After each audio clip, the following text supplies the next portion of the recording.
Will AI improve our lives or exterminate the species? What would it take to abolish poverty? Are you eating enough fermented foods?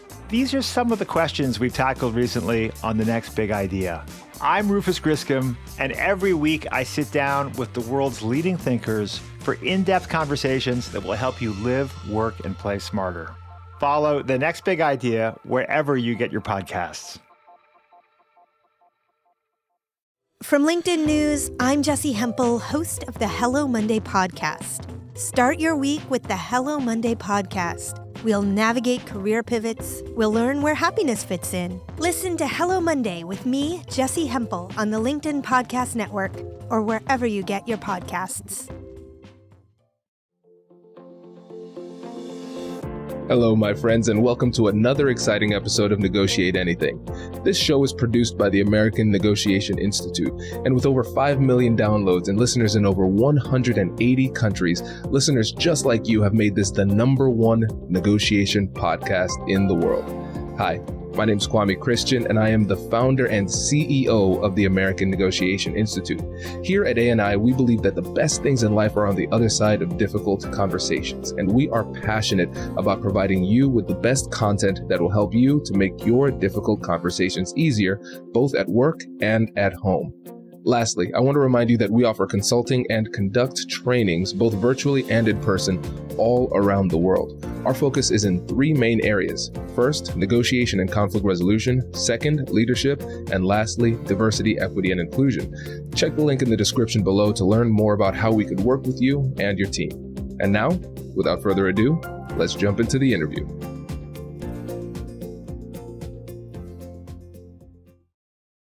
Alex, thanks for joining us today.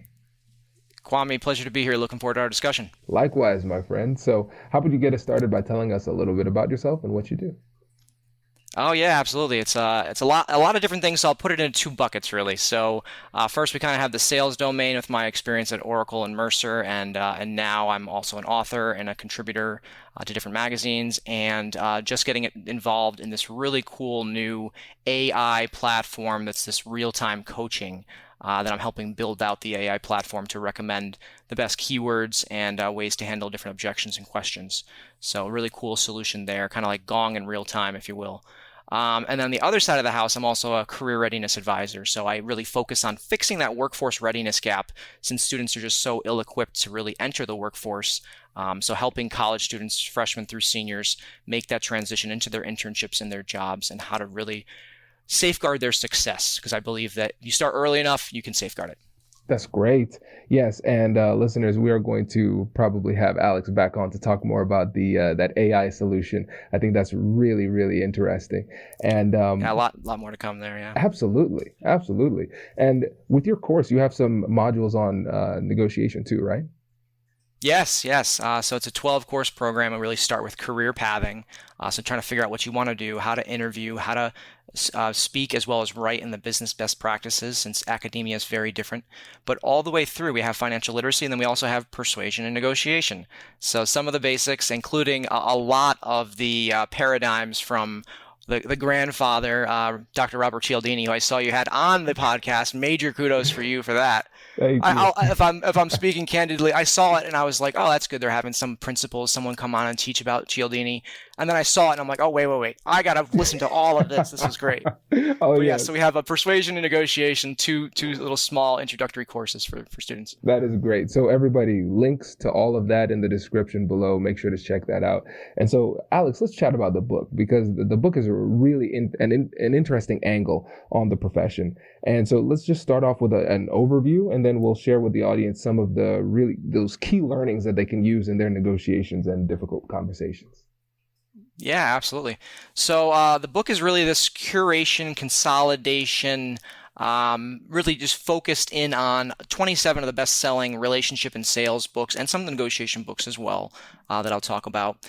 And what I've done is I said, hey, wouldn't it be great if people just boiled down all of the best insights from these books and put it into a skill format rather than a method or a process?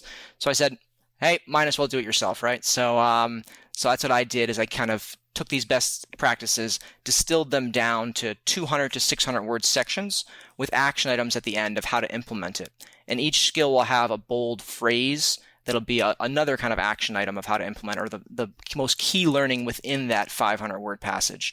So it's extremely bite-sized, action-oriented, and it calls out a lot of the different things to do based on Daniel Pink or Dr. Robert Cialdini, and their insights too. That's great. Yeah, very smart move. Very smart move with that approach, because again, people like that type of bite-sized content where they can get exactly what they need and then move on and then implement it. Because I think that's the part that I like the most, because you make it easily actionable for the readers too.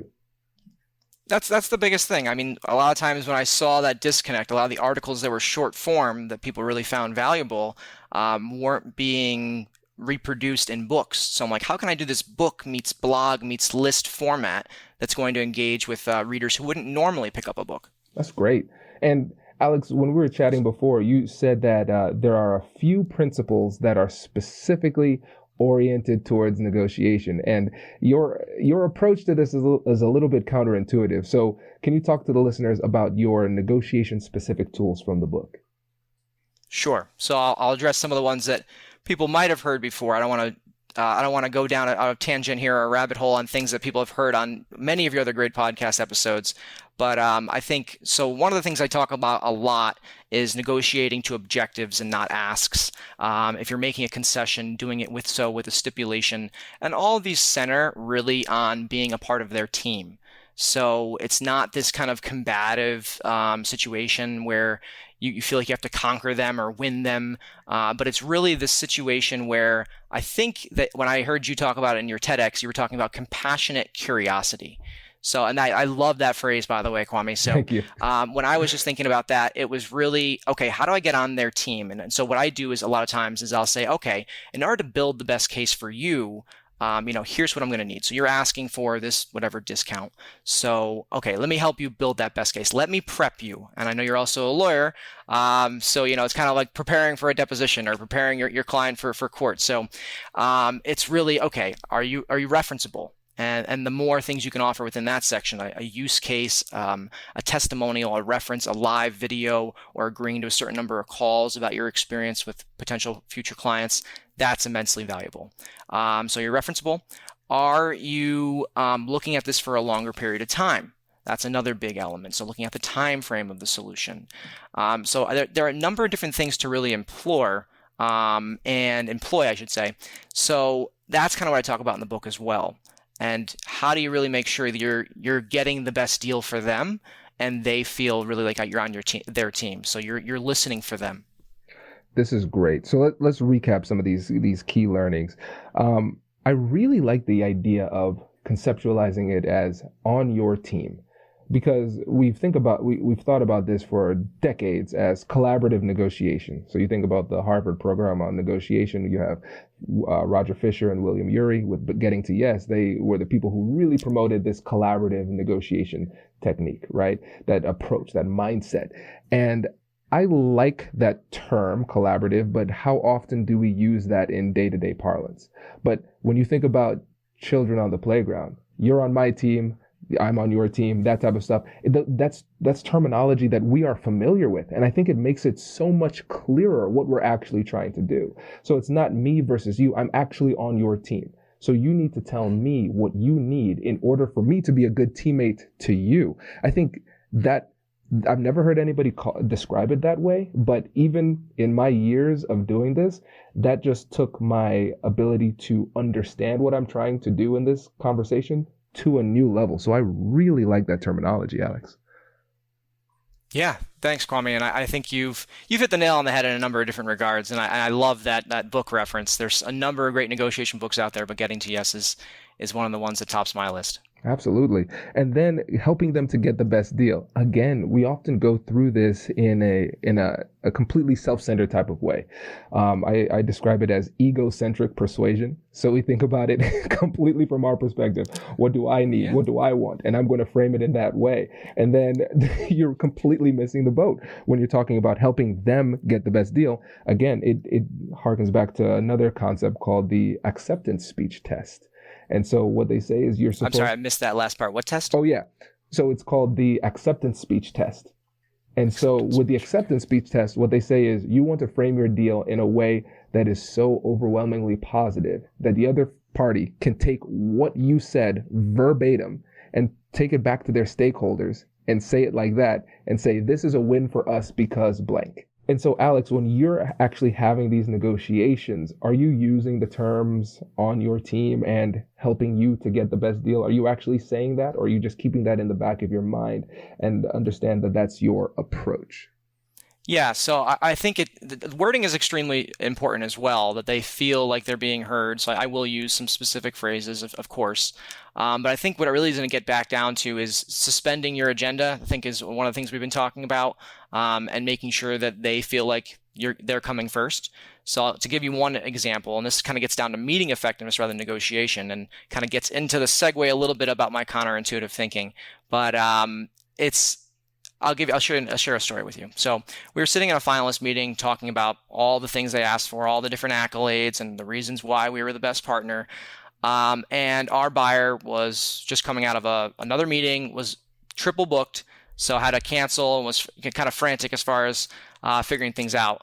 And I finally just kind of interrupted the discussion, just tossed the deck to the side and just said, hey, we know you have a lot going on. You know, what's going to make you feel most comfortable with us? What fires do you need to address and put out right now? How can we really help be on your team, and how can we showcase that in today's discussion to make sure you feel most confident and most, I guess you could say, ready to go with our partnership? So that was something that I feel like is really important when you're talking about suspending your agenda and focusing in on them to be a part of their team. I think that's a great example, because it takes a lot of confidence to do that too, Alex, because being able to sit back and rely on your preparation in that situation, it just shows how much you've prepared. So you could say, okay, things aren't going exactly how I planned, but I need to let them know that they are the most important person in this room right now. I'm focused on them, and I'm empathetic and aware enough to recognize, hey, you have some different needs, right? Does your company invest in professional development training? If you believe that your team would benefit from a negotiation workshop, all you need to do is go to our website, fill out the workshop request form, and then we'll set up a time to chat. These workshops are completely customizable, and we've done them all around the country. Negotiation and conflict resolution skills are beneficial across all professions, but they're especially useful in procurement, purchasing, sales, sourcing, and contract management. Our calendar is filling up quickly, and we even have some workshops scheduled for next year. If you think you might want one, I'd suggest reaching out soon so you don't miss out. Check out the link in the description to learn more, and we will be right back after this.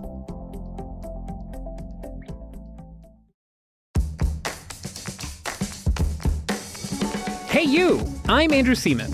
Do you want a new job? Or do you want to move forward in your career? Well, you should listen to my weekly show called Get Hired with Andrew Seaman. We talk about it all, and it's waiting for you, yes you, wherever you get your podcasts. Brace the rudders! Brace the sails! Raise the sails! Captain, an unidentified ship is approaching. Over. Roger.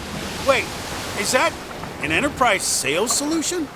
Reach sales professionals, not professional sailors. With LinkedIn ads, you can target the right people by industry, job title, and more. We'll even give you a $100 credit on your next campaign. Get started today at linkedin.com/marketer. Terms and conditions apply. Awareness is key. Yeah, Kwame. I mean, so that's one thing I think that people don't really focus in on enough, is they have their structures, their frameworks, and even, the different tools to leverage, which are important, but really taking accountability for what's going on in the room.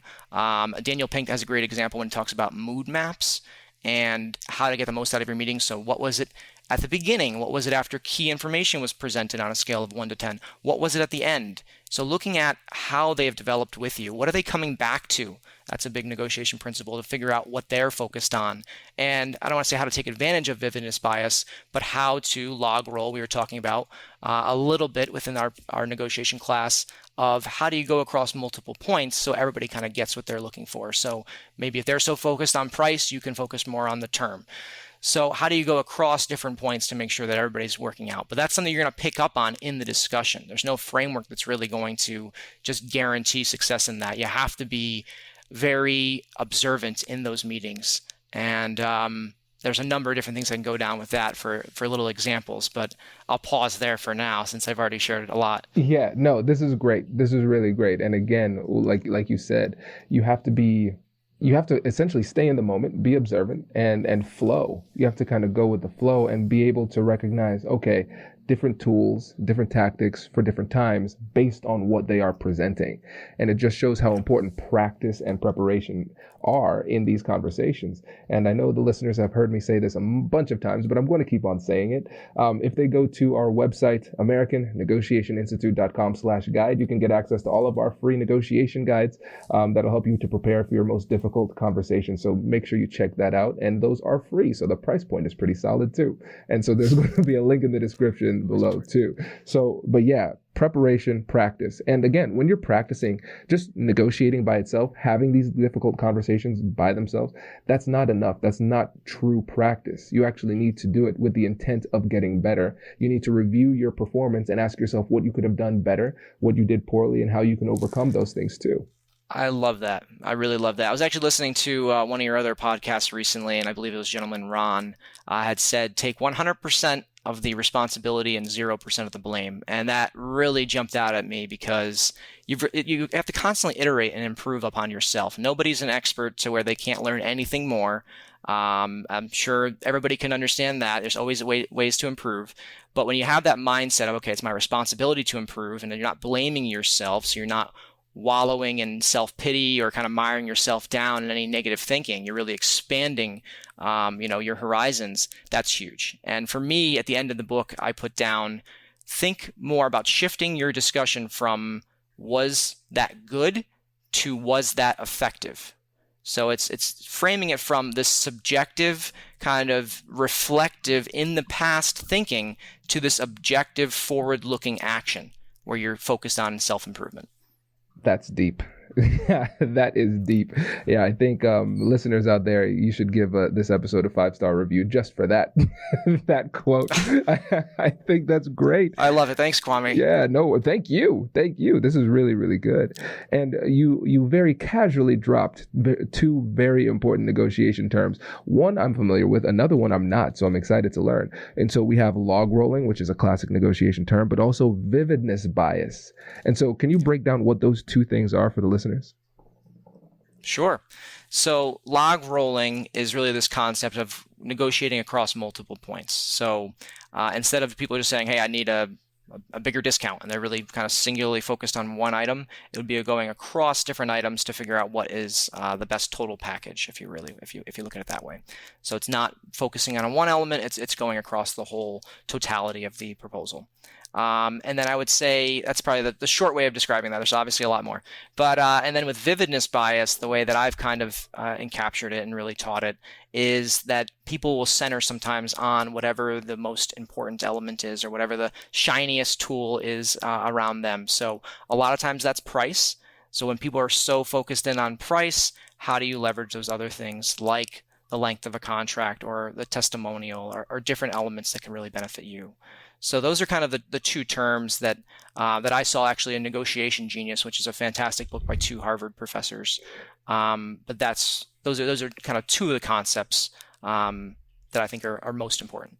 That is a great book reference as well. That book essentially summarizes decades of Harvard methodology and improves upon it.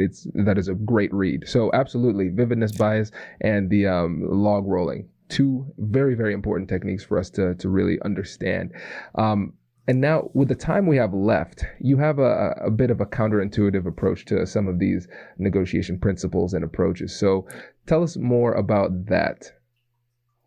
Yeah, absolutely. So I guess for something a little bit of a different thought. So I have 100 skills here in this book. And 9 of them are dedicated to negotiation persuasion. Not exactly music probably to everybody's ears here. Sorry, Kwame. But what I've really centered it on is this meeting effectiveness and this kind of preparation element. And it's really this focus on making sure that you are anticipating and alleviating, to kind of do a little spin off of Dale Carnegie's Know What They Want and Show Them How to Get It. But when you're really focused in on how to help them and getting out ahead of it, and you differentiate at every stage, not just asking the same discovery questions and kind of needs confirmation and doing the demo, but how do you really engage with them? How do you really enter from the right, is this concept from Anthony Iarino and Eat Their Lunch. But if you have this kind of continuum of left is like you're just prospecting, you're pitching your solutions, and right is you are demonstrably impacting their life, where maybe you are helping them get promoted, or you're helping their son or daughter get a job, or you're filling a key position that a recruiter would have charged $30,000, $40,000 for, but you have somebody in your network that can land there. So when you're adding the most value first, and you're differentiating across every stage and being prepared and anticipating and alleviating their needs, you don't really need to negotiate as much or persuade as much down the line. So that's what I've learned. So I look back at my sales processes, and when I started, even before the kind of prospecting or discovery stage, and every step of the way we had differentiated and we were out ahead, we were winning at 15, 20, 25, 30% margins over our competition. And, the negotiation table was like, hey, can you just, for when you raise your rates, can you put in a cap at 3% versus 4%? It's like, sure. But that's a relatively minor item. So, they become much more minor when you've really showcased your unique value proposition and your differentiation across the way. Yes, I love this point. And I'll say this, Alex, too, because one of our friends, Jason Cutter, you'd like his episode. He was the person who first introduced that idea to us, where he said, I think he went as far as to say that negotiation in sales is almost like a failure of the sales process. I was like, wait. Oh, wow. I was like, Jason, wait, you're coming on my podcast to talk about negotiation, to talk about how my skill set is irrelevant. But it makes a lot of sense. It makes a lot of sense because, like you said, anticipate and alleviate. You understand what they need, why they need it, and how your solution is the proper solution for it. And if you've done a good job of prospecting and vetting whether or not this is a good prospect, if there's a fit, it should be minimal. And so the point that you're making, which is really important, is that it's not completely eliminating negotiation, but you are simplifying and minimizing the process because you've done a lot of the work that might have happened during the negotiation at another stage, which I think is preferable because their guard isn't up as much. You've already addressed that when you're in the problem-solving portion of the conversation.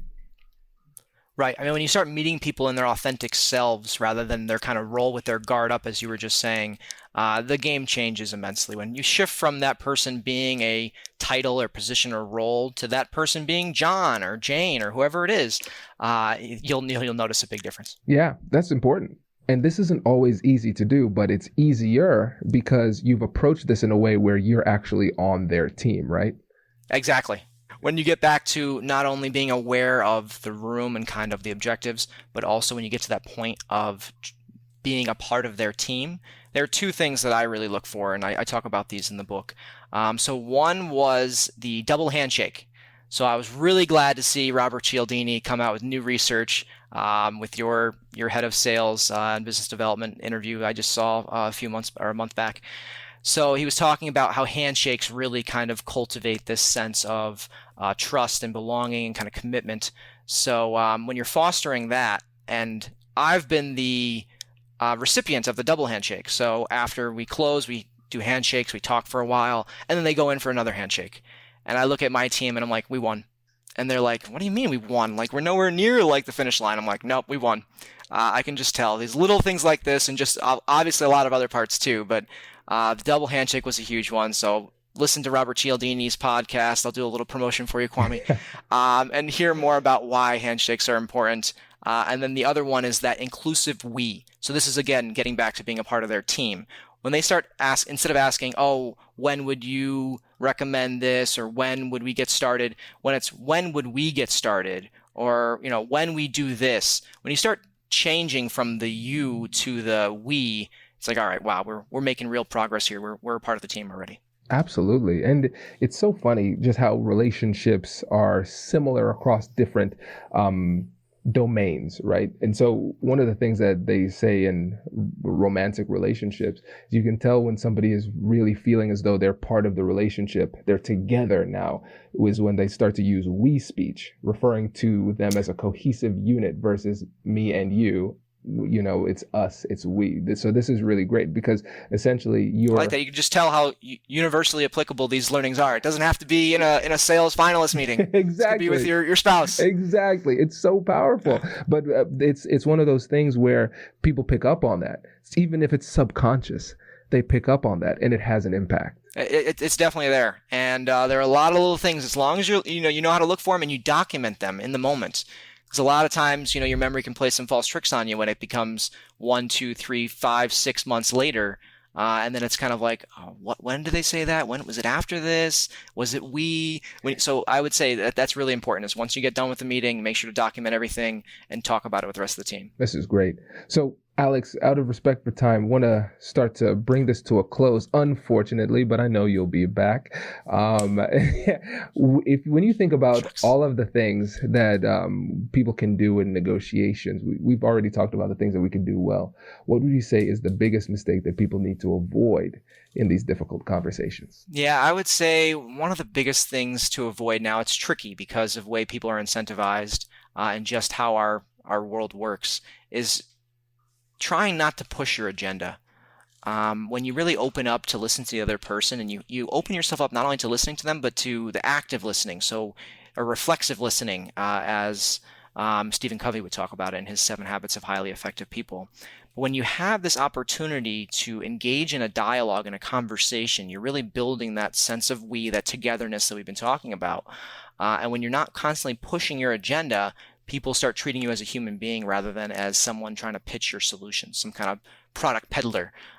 So that's probably one of the key things is if you can kind of shift that discussion from pushing your agenda to then refocusing and taking the lens of how to listen to them and how to actively listen and approach from what's going to benefit them most and what's going to offer them the most value and not necessarily what's going to deepen your pockets.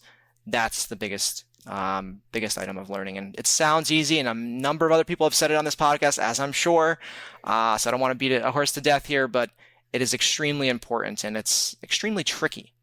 Absolutely. Oh, I think that was a great spot to end. Alex, really appreciate it. But before you go, make sure to let listeners know about your course and your book too. Yeah, sure. So 100salesskills.com is where you can find the book and some of the other articles that go along with it. And then commenceyourcareer.com. We really are kind of working more with corporations and colleges now, but if there are some things you want to bounce ideas off for how to prepare for an interview or how to better persuade and negotiate for some of these book expertise, happy to engage in a dialogue there. Appreciate it. Thanks again, Alex. Thanks again, Kwame. Looking forward to more sessions and tuning in even more. Congratulations! You've just joined an elite club. By listening to a full episode, you're now officially on the Negotiate Anything team. So welcome aboard. What most team members do is they subscribe to the podcast because that allows them to automatically get the latest episodes of the show. The best things in life lie on the other side of difficult conversations. Keep learning, keep practicing, and keep getting better. Your relationships will improve, your career will soar, and you'll have the confidence you need to get the most out of these crucial conversations. Again, thank you for joining the team. We're excited to have you, and I will see you in the next episode. I'll catch you later.